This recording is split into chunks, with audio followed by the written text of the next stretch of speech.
Hello everyone, welcome to tutor talks. आज का topic start करने से पहले मैं ये बता दूं आप सभी को कि मैंने ये शॉर्ट समरी तैयार की है मिडिवल इंडिया की, जो कि आपको आने वाले एग्ज़ाम्स में हेल्पफुल रहेंगे, ताकि आप इसको पढ़कर समझकर और अच्छे से लर्न करके एक शॉर्ट नोट की तरह अपने पास रख सकते हो। ठीक है। हालांकि सिर्फ ये रेलवे में ही नहीं, बाकी और भी अदर कॉम्पिटिटिव एग्जाम्स के लिए भी हेल्पफुल रहेगी। होप आपको ये अच्छे से समझ में आए। तो आज का टॉपिक स्टार्ट करते हैं। सो मिडिवल इंडिया 712 से 1707 ईस्वी तक ये हमारे इंडिया में इतिहास बनकर रहा। हालांकि मिडिवल इंडिया को समझने से पहले आपको एक छोटा सा इंट्रोडक्शन दे दूं इस्लाम के बारे में। ठीक है। होता ये है कि आप इस्लाम के बारे में एक शॉर्ट डिस्क्रिप्शन समझ समझ लेना, क्योंकि जो भी मिडिवल इंडिया में घटनाएं घटित हुई थी वो इनसे ही रिलेटेड है। तो होता क्या है कि इस्लाम इस्लाम को हम एक एक ईश्वरवाद यानी एक ही ईश्वर में विश्वास रखने वाला धर्म से जानते हैं या मानते हैं। जो अल्लाह या अरबी भाषा में, उसे फारसी भाषा में हम खुदा कहते हैं, जो हमारे इमेजिनेशन से बाहर है। He is beyond our imagination. इस वजह से उसकी ना तो कोई सूरत है और ना ही मूरत। देखो, बेसिकली इस्लाम 5 पिलर्स पे फॉलो करते हैं। आप उसको स्तंभ भी समझ सकते हैं। पहला है कलमा, दूसरा है 5 टाइम नमाज, तीसरा है रमज़ान पर रोज़ा रखना, चौथा है हज यात्रा करना और पांचवा है ज़कात। तो कलमा क्या होता है? कलमा वो है, कलमा पर बिलीव करने वाला एक सच्चा मुसलमान कहलाता है इस्लाम के अनुसार। इस धर्म का एक ही मूल मंत्र और प्रतिज्ञा है जिसे पढ़ा जाता है। वो ये है कि ला इल्लल्लाह इल्लल्लाह मोहम्मद और रसूलुल्लाह। इसका मतलब अल्लाह एक है, उसके जैसा कोई नहीं, और पैगंबर मोहम्मद धरती पर अल्लाह के आखिरी रसूल है, यानी मैसेंजर। और इसे पर बिलीव नहीं करता जो भी, वो काफिर कहलाता है। दूसरा 5 टाइम नमाज। दिन में 5 टाइम नमाज अदा करेगा एक सच्चा मुसलमान। तीसरा रमजान, रमजान पर रोजा रखेगा एक सच्चा मुसलमान। हज की यात्रा करना, यानी मक्का टू मदीना यात्रा पर निकलना। वो अपने जिंदगी में एक बार जरूर हज की यात्रा करेगा, और हज वो पिलग्रिम्स है मक्का और मदीना इस्लाम के लिए। ठीक है। और आखिरी में आता है ज़कात। एक सच्चा मुसलमान जितना भी पैसा कमाएगा उसका 2.5% दान कर देगा, यानी 1/40 हिस्सा दान कर देगा। मगर ध्यान देना है कि ये दान जो भी हो, किसी को कुछ भी मालूम ना हो, यानी गोपनीय होनी चाहिए।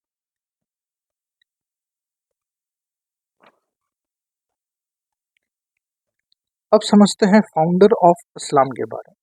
देखो, ये शॉर्ट डिस्क्रिप्शन जैसा समझ लेना कि है क्या ये। ठीक है। फाउंडर ऑफ इस्लाम हज़रत मोहम्मद साहब। उनका जन्म 570 ईस्वी में मक्का में हुआ। यहीं पर उनको 610 ईस्वी में महाज्ञान की प्राप्ति हुई, यानी he got enlightenment at that time. वो भी हीरा केव में, यानी हीरा की गुफा में। ये उस गुफा में मेडिटेशन किया करते थे। इसी हीरा गुफा में वो एक दिन ध्यान मग्न थे, जब गुफा से बाहर आए और लोगों से अल्लाह के का संदेश सुना और कहा अल्लाह एक फरिश्ते से मिला, और अल्लाह फरिश्ते को कहा और भेजा, जिसका नाम था जिब्राइल। उसी ने कहा कि आप इस धरती पर आखिरी अल्लाह के रसूल हैं। जिन्होंने इन पर बिलीव कर लिया वो फॉलोवर बने पैगंबर के, और 7th सेंचुरी में शुरुआत हुई इस्लाम की। मगर बढ़ते हुए पॉपुलैरिटी और इनसिक्योरिटी बन गई उन लोगों के लिए जो लोग एग्जिस्ट यानी मौजूद हुआ कर रहे थे दूसरे धर्म पर, यानी जो लोग बिलीव करते थे दूसरे धर्म। इसलिए कहा जाता है कि 622 ईस्वी में पैगंबर को मक्का छोड़ने पर मजबूर कर दिया, और 622 ईस्वी में he shifted from Mecca to Medina. इस यात्रा को इस्लाम में कहा जाता है हिजरत। 622 ईस्वी में जिस साल मोहम्मद मक्का टू मदीना गए, इसी साल शुरू हुआ इस्लामिक कैलेंडर नोन एज हिजरी संवत। ठीक है।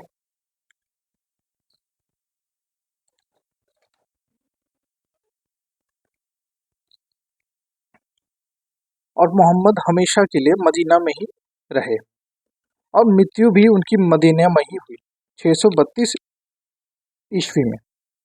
ठीक है। हालांकि डेथ के बाद उनका उत्तराधिकारी कौन बनेगा यानी सक्सेसर कौन बनेगा, इस पर विवाद हुआ। इसके पहले शिष्य यानी मोहम्मद के पहले शिष्य और जो दामाद भी थे जिनका नाम था अली, मगर वहाँ की जनता या आवाम ने अली को नहीं बल्कि उनके एक और अनुयायी को चुना जिनका नाम था अबू बकर। इस वजह से प्रॉफिट के पहले उत्तराधिकारी अबू बकर बने या अबू बकर को चुना गया।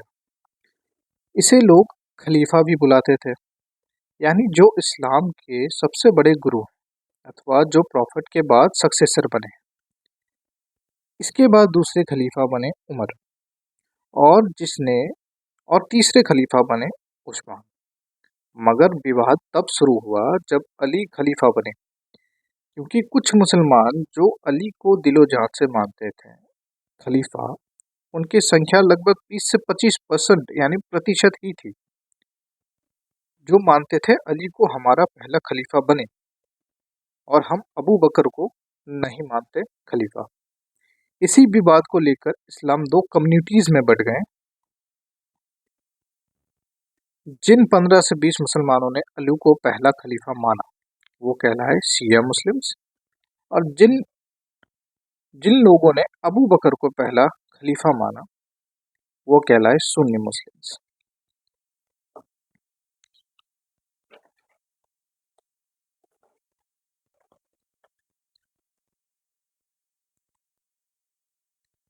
धीरे धीरे दो कम्युनिटीज आपस में दुश्मन बन गए, और इनके बीच विवाद लंबे समय तक चलती रही। आगे चलकर 9th और 10th सेंचुरी में इन दोनों कम्युनिटीज के मतभेदों को कम करने के लिए एक और कम्युनिटी की स्थापित किया गया, या एक नई कम्युनिटी बनाई गई जो कहलाई सूफी कम्युनिटी। सूफी संतों वाली कम्युनिटी थी। सूफी वो है जो अल्लाह को प्यार करना या अल्लाह को मानना अपना इबादत समझते हैं, और उनके अलावा कुछ नहीं समझते हैं, या जात पात में बिलीव नहीं करते। ये इस्लाम के सच्चे फॉलोवर फॉलो करते थे। ओवरऑल सऊदी अरेबिया से 3 कम्युनिटीज बाहर हैं, शिया, सुन्नी और सूफी। मगर पॉपुलेशन में ज़्यादा सुन्नी है वर्ल्ड। इसके बाद अरब देश में दुनिया के अलग अलग देशों में इस्लाम के सैनिकों को भेजा गया ताकि वो इस्लाम को प्रचार कर सके। हालांकि 7th सेंचुरी में 636 ईस्वी में सबसे पहला मुस्लिम आक्रमण हो चुका था बम्बई पर, मगर वो असफल रहा। मगर 712 ईस्वी में सफल आक्रमण हुआ अरब देश से, जो किया गया मोहम्मद बिन कासिम के द्वारा, और यहीं से शुरुआत होती है मिडिवियल इंडिया की। भारत में अरबों का आक्रमण जो महज 2 साल का रहा। हालांकि 712 से 714 ईस्वी तक की अरेबियन इन्वेजन रहा हमारे इंडिया में। उसके बाद तुर्क आए, और धीरे धीरे और भी मुगल आते चले।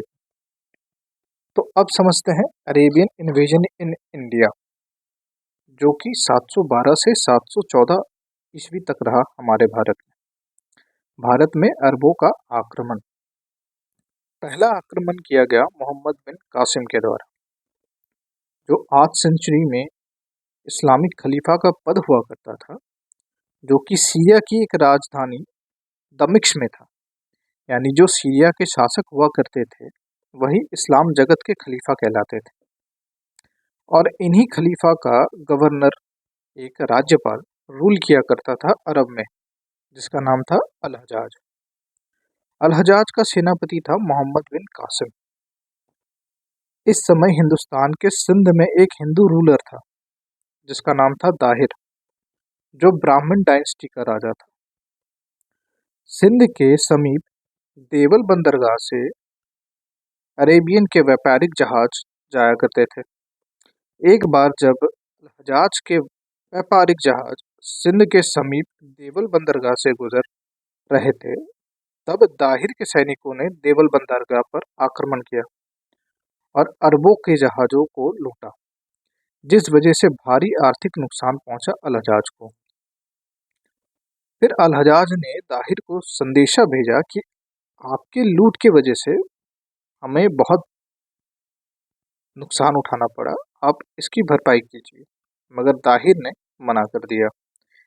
इसी वजह से अल हजाज ने 16 साल के कासिम को सिंध पर आक्रमण करने के लिए भेजा और कासिम ने पराजित कर दिया दाहिर को।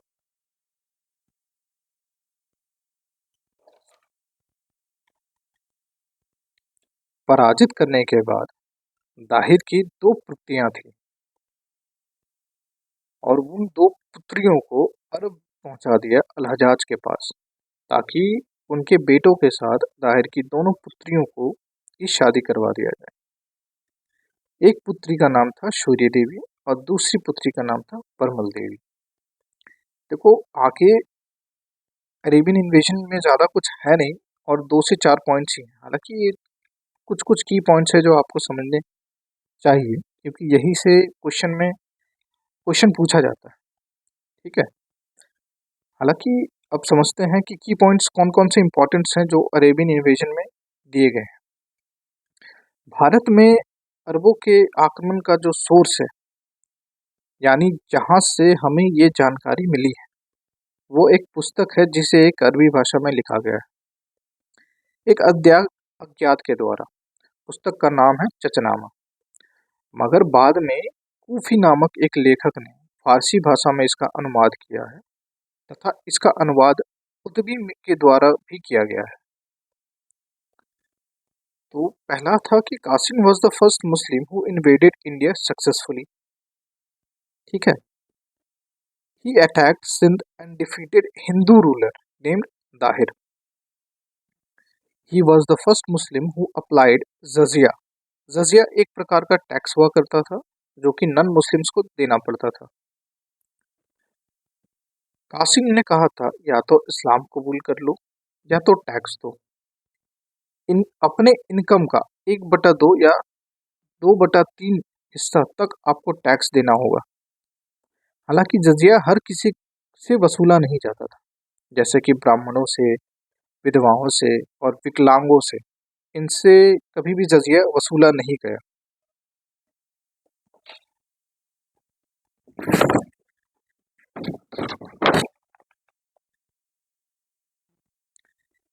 और कुछ कुछ की पॉइंट्स है, जैसे कि ही इशूड गोल्डन कॉइन्स। इसके द्वारा स्वर्ण सिक्के चलाए गए, जिन्हें धीरम कॉइन्स भी कहा जाता। आज धीरम एक यूएई की करेंसी है। ठीक है। He brought Abraham he brought Arabian horses in India. He started harvesting of dates. खजूर की खेती भी कासिम के द्वारा शुरू की गई। हमारे देश में ऊंट पालन की शुरुआत भी अरेबियंस ने की थी। अरेबियंस जब आए तब कुछ वर्ड्स लेकर आए जो आज भी यूज होता है, जैसे कि मॉनसून। ऐसा माना जाता है कि विश्व में सबसे पहले एटलस यानी मानचित्र वाली बनाने का काम भी अरेबियंस द्वारा शुरू हुआ। इसके अलावा भारत की 2 प्रसिद्ध पुस्तकों का अध्ययन करके उसके अरेबी भाषा में ट्रांसलेट करने का काम भी अरबों ने किया। पहला बुक था चरक संहिता। कुशांग वंश के सबसे महान राजा था कनिष्क। उसी के दरबार में चिकित्सक यानी एक डॉक्टर थे चरक, उन्हीं के द्वारा लिखी गई थी चरक संहिता। और दूसरा था पंचतंत्र, गुप्ता पीरियड में विष्णु शर्मा के द्वारा लिखी गई, जो कि विश्व में बाइबल के बाद सबसे प्रसिद्ध मानी जाती है। पंचतंत्र का अरबी भाषा में अनुवाद कलीला व डिम्मा कहा जाता है। तो ये कुछ वैलिड पॉइंट्स थे, जो की पॉइंट्स थे, जो हमें अरेबियन इन्वेजन में जानने हैं।